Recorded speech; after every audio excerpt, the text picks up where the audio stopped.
we are seeing an upsurge in retail across the board, both digital as well as offline retail. As India is opening up and people are getting more mobile across tier towns, the town classes, clearly we see both sides of the business are growing by leaps and bounds. The digital customer is a younger customer, clearly, so they seek a different outlook or a different experience from what they're looking for on online, whereas the offline experience and the offline customer is a slightly different customer. So the interesting thing is that we are seeing both of them growing rapidly, and I think this will continue over the next 3-4 years. I don't think we can choose either of the two. I believe that you need to go where the customer is most likely to be going, and different customers go to different places based on what is convenient for them, where they're most comfortable with.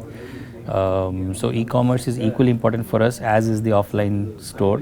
As we go into smaller and smaller towns of India, which is really where we see a big opportunity, most of them tend to be through stores, physical stores, where we can touch and feel, customers can experience.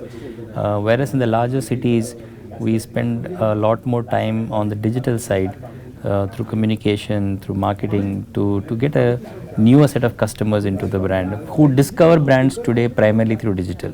So both have important roles to play, and we use both of them.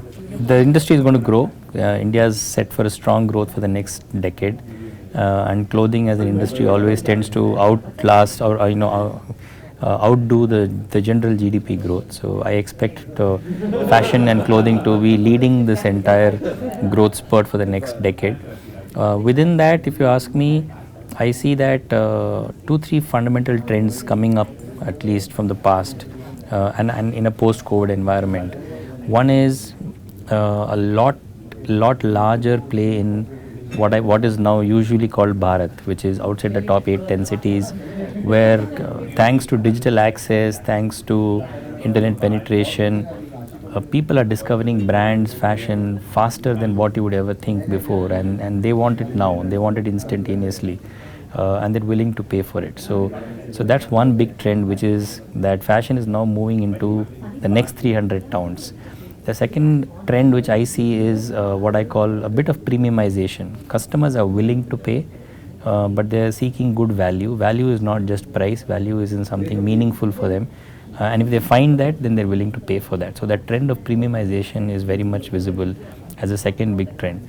And the third trend which I would say is that there is an increasing, and especially being driven by the younger customer of today, there's an increasing trend of a sustainable and a conscious approach to clothing, because this generation has seen the worst of climate wars and things around them, and they are very focused on making sure that the planet is safe, because they are going to inhabit this planet for the next 50-60 years. So they're very focused.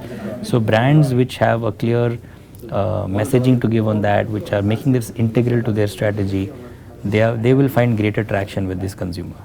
Not specifically for us, because we operate in the slightly premium segment, and like I said, if you offer something meaningful from a design point of view, from a aesthetic point of view, then the customer is willing to pay. So they have been able to absorb that.